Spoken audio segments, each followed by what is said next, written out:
자, 여러분 안녕하십니까? 탭스 식구 송승호입니다. 오늘은 1월 18일 탭스 시험이 시행됐습니다. 2020년 첫 탭스 시험이었죠.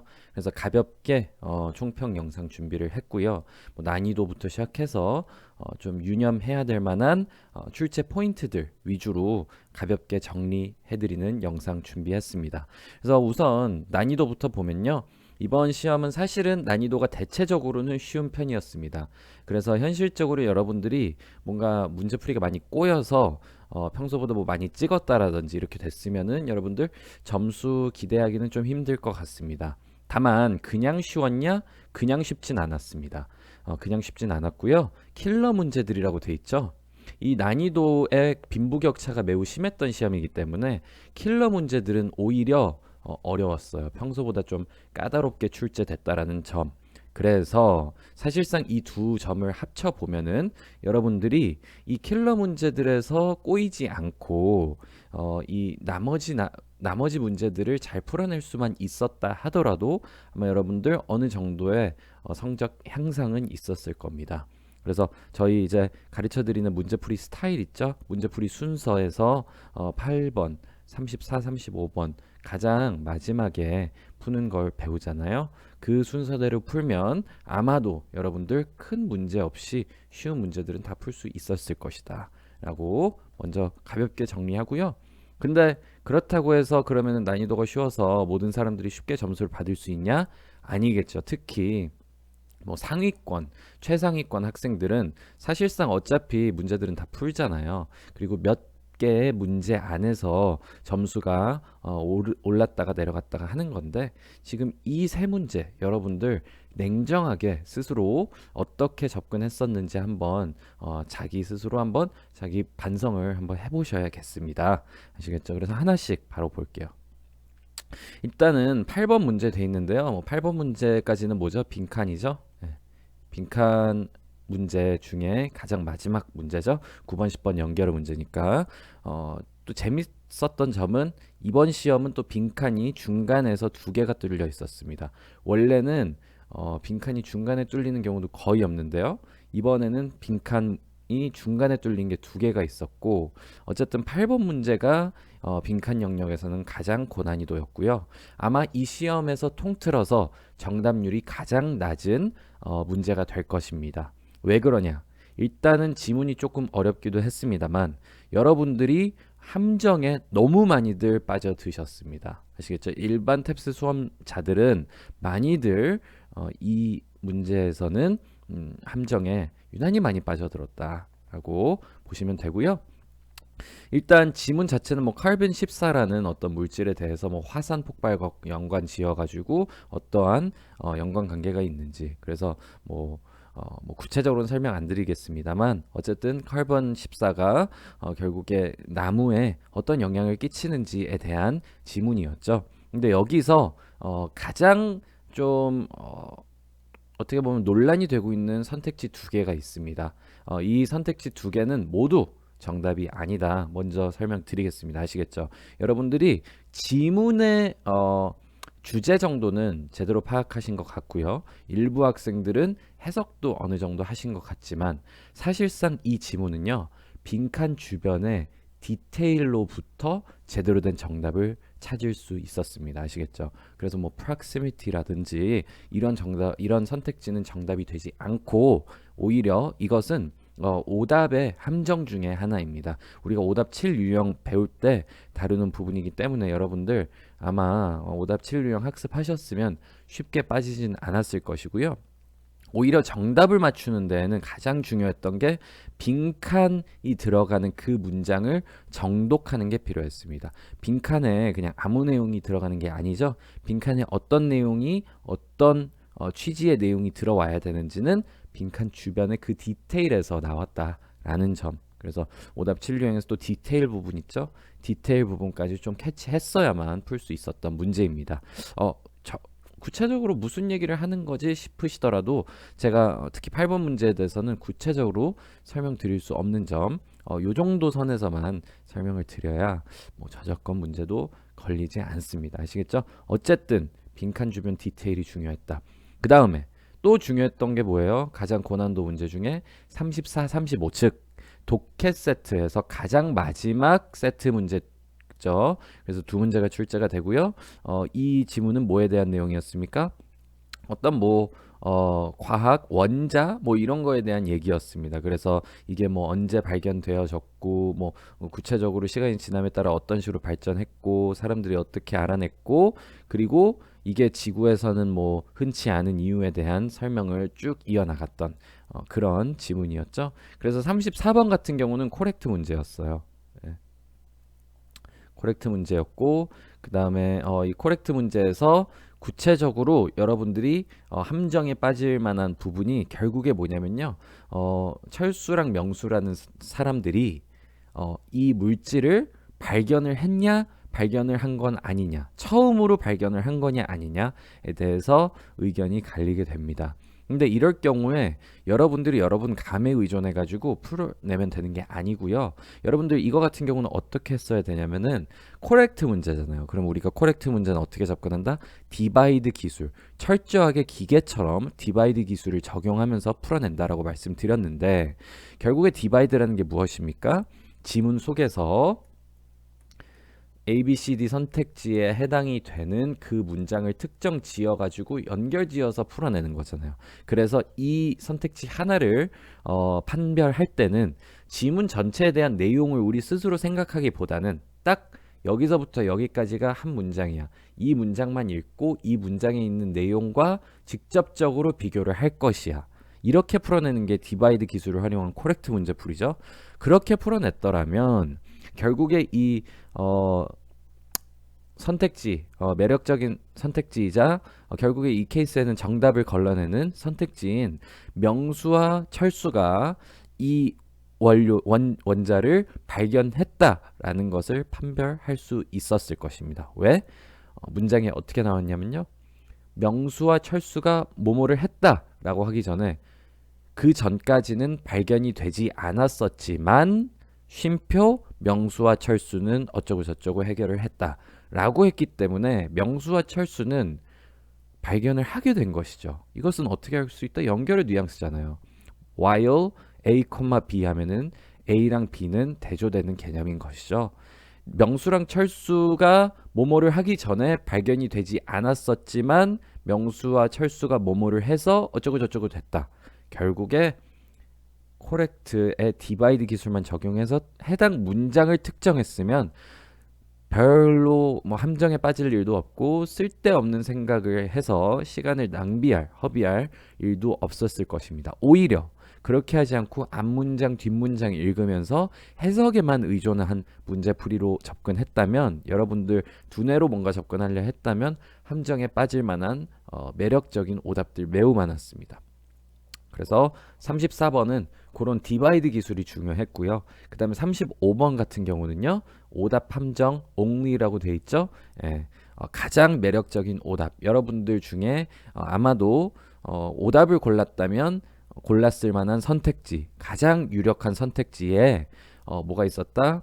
극단적 표현이 있었다. 그래서 그 극단적인 표현이 나오면 무조건 오답이라는 것이 아니고 오답 7유형에서 다루죠. 극단적 선택지들에는 몇 가지 유형이 있는데 이 유형에 속하게 되면 극단적인 표현을 검증을 해야겠죠.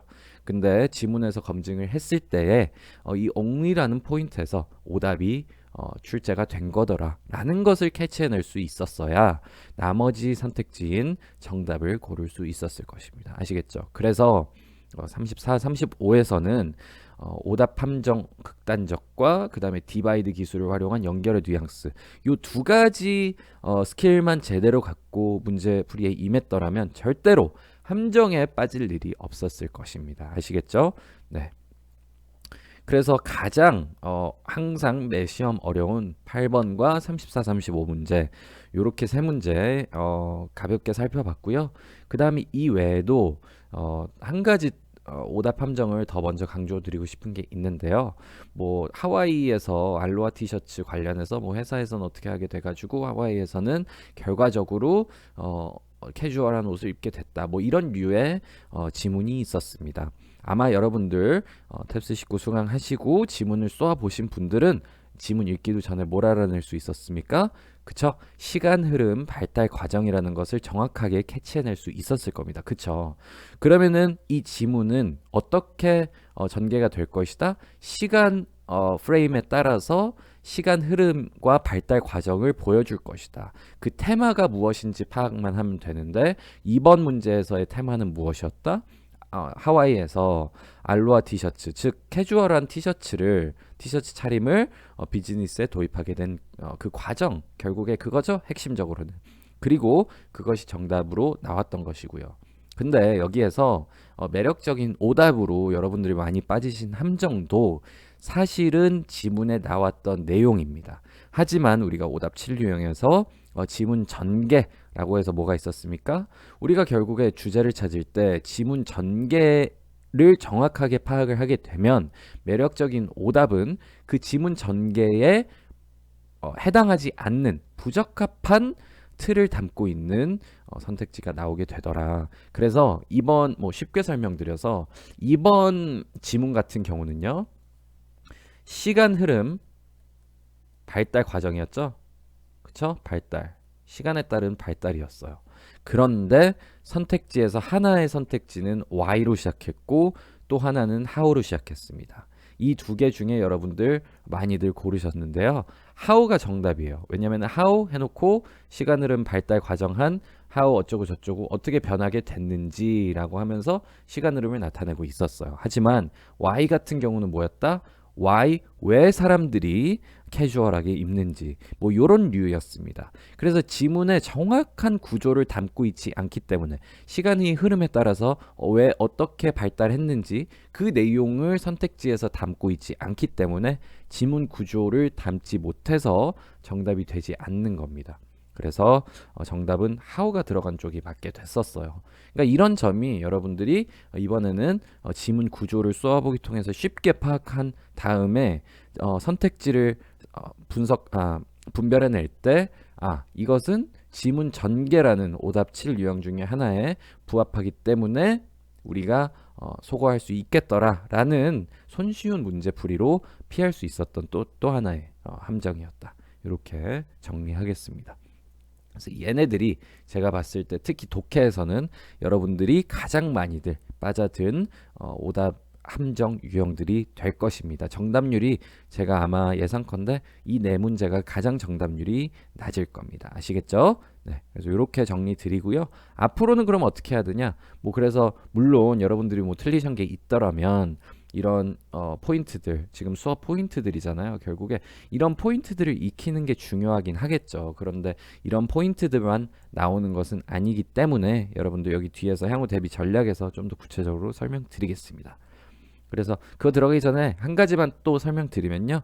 주요 출제 지문 유형들이 있습니다. 이번 시험에서 어떤 것들이 있죠? 시간 흐름 발달 과정. 방금 위에서 했던 알로하 티셔츠도 거기에 예시지만 한 가지 지문이 더 시간 흐름 발달 과정으로 출제가 됐고요. 그 외에도 통념 뒤집기는 항상 많이 출제가 되죠. 그래서 굳이 특별히 강조드릴 필요는 없는데 여러분들 이번 시험에서도 통념 뒤집기가 두세 문제 발견되지 못했다? 그럼 여러분들 단원 복습 다시 한번 해주시기 바라겠고요.